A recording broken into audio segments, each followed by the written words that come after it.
Hello, this is John Luke's Iron War Horses, and on today's episode, we're going to be talking about Streckenschützzug Stettin, or also known, which would later become Panzerzug 51, due to the, shall we say, the lack of actual Panzerzugs. So they kind of, oh well, we've got these four not really armored trains kind of going around. Let's just sign an order and make them all armored trains at a brush stroke.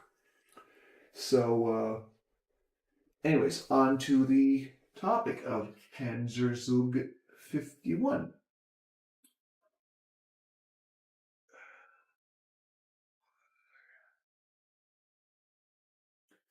Visually, Streckenschützzug Stettin, which would become Panzerzug 51, is pretty interesting, as this is one of the rare cases where you have photos that show the different stages of its, I guess you could call it, evolution. You have photos that show its earliest days, essentially as little more than an armored freight train. You have these photos showing where they added on, where they basically just plonked on some captured Soviet BT-7 tanks to provide more firepower. Note the wooden ammunition bunker at the back of the car. This is it's a simple wooden structure that houses and protects the additional ammunition for the tank's gun, and I would also assume ammunition and grenades for the crew of the actual tank as well. And you have these photos showing where they've started turning the cars carrying the tanks into giving them better protection and shelter by building up a solid wall of thick railroad ties around the platform.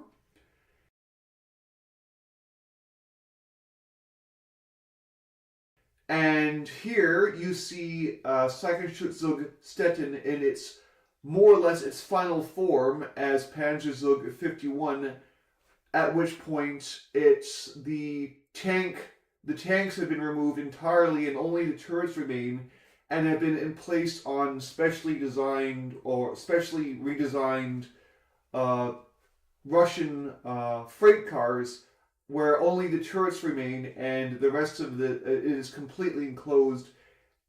So it's visually it's very interesting to see the evolution of this train, almost like it's a living organism.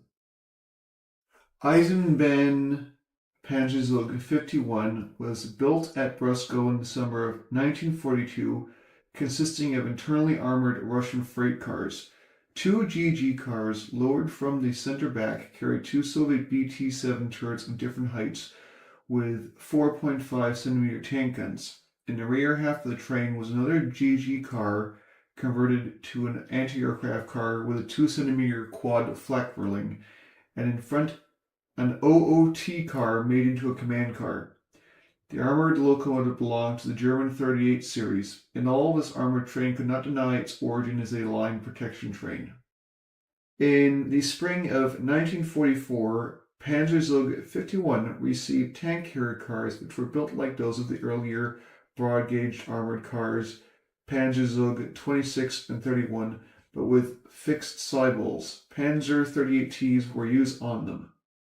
So, according to the Nevington War Museum, Eisenbahn's Panzerzug 51 wide gauge was initially a Streckenschützzug or track protection train before it was converted to an Eisenbahn Panzerzug in June of 1942.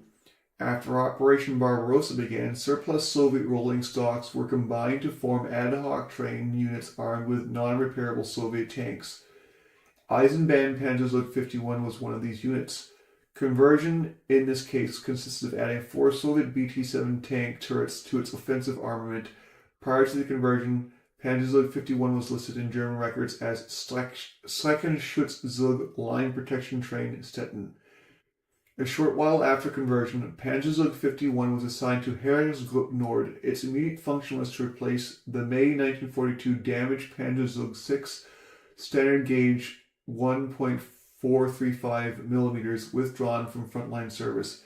Panzerzug 51 found itself in Valka in Estonia in August 1944, where it was either destroyed in battle or abandoned by its crew. According to this page, which I screenshotted, Panzerzug 51 was destroyed at Simmerpalu Station by tank crews of the 172nd Tank Brigade. On June 6, 1944, renamed Panzerzug No. 51, an error in the date, judging by the documents of this armored train 1943, it was already operating under this number in March 1943. Quoting, he fought in the 172nd Tank Brigade on December 1, 1944, reorganized into the 209th Self-Propelled Artillery Brigade in the Velkov, Leningrad, 3rd Baltic, and 3rd Ukraine fronts. Wounded 3 times. During August 11 and 12, Comrade Selivanov developed a successful pursuit, fought up to 45 kilometers, cutting off the enemy's main communications, destroying strongholds at his rear guards, ensuring the forward movement of units of the 53rd Guards Rifle Division. At the height of the battle, the company commander failed. I'm unsure as to what exactly that refers to. Lieutenant Selivanov took command of the company. By the end of OH-12, 1944, the company, having made a skilled roundabout maneuver, unexpectedly for the enemy reached the important Voru-Volga railway in the area of Simmerpalu Station, cutting off the enemy's escape route to the city of Volga. August 13, 1944, trying to restore the situation, the Germans launched a furious counterattack with the support of their armored train, in this case Panzerzug 51. The company's tankers, inspired by the personal example of their commander, entered into a fierce battle with the enemy armored train, cut off the escape route, and opening hurricane fire from the tank guns, destroyed the armored train. In addition, Lieutenant Selivanov's company in this battle destroyed an enemy train with ammunition up to 10 guns of various calibers and more than 150 German soldiers and officers. Unfortunately, there don't seem to be any photos of this. There don't seem to be any photos of the destroyed train. So I can't honestly tell you if this story is true or not. It could be, maybe it is, maybe it's not. I don't know. Anyways, this is a screenshot of the document of the Soviet tank commander in question that was cited in this quotation. So it looks like, depending on who you believe, either the train was simply abandoned when its position became untenable and its retreat route was cut off, or it was destroyed in active combat. So take your pick, I guess. So once again, this is one of those things that there isn't a lot of documentation to cover it. There's a surprisingly large number of photos of this specific train showing its evolution. But there's very little in the way of actual formal documentation. But the best I could find was this single page. That's an actual combat report from February of 1943. And it details how they were, their exploits or lack thereof fighting partisans. And this is a Google machine translation of it, which is more or less accurate. I don't know how accurately Google translates German, but it probably loses a lot of the nuance. So I found this on actually a Russian site, because the Russians just seem to love armored trains just in general, and they're very passionate about it. In fact, most of the Eastern European countries are quite. That's where I find a lot of the information for this stuff, and that's where like all these images that you're seeing on screen basically came from. So if you want, I'll put the link to where I got the information from, these photos from, in the description so you can look it up for yourself. Now I have managed to get a pretty sizable library of images of this particular uh, line protection train turned Panzerzug, which shows just how far it evolved, because these armored trains tend to evolve over time as they were put together in the first place, then damaged, had new stuff added to them, had old stuff taken away, were rebuilt, sometimes captured and then rebuilt by the people by their new owners, etc., etc. It's quite honestly a fascinating process of the way these armored trains tended to grow, shrink, have new stuff added, stuff taken away. And I think that Panzerzug 51 is a really visually interesting example of this in progress. Now, it's important to note that Panzerzug 51, much like Panzerzug 52, were both formerly line protection trains that were only rated for combat in rear areas, and their job was basically to fight lightly armed partisans whose primary method of attacking armored trains of any variety was to lay some sort of explosive and then detonate it and wreck the track, which would force trains to a stop. At which point they would essentially they would basically do a train robbery, or just start shooting at the train, or they would try to detonate the mine directly underneath the train and derail it completely. Armored trains were obviously harder targets because they were specifically looking for this sort of thing, and specifically there to fight partisans who are looking to cause trouble by disrupting railroad traffic. However, the line security trains were not intended for use near the front line. They were not intended to fight enemy tanks.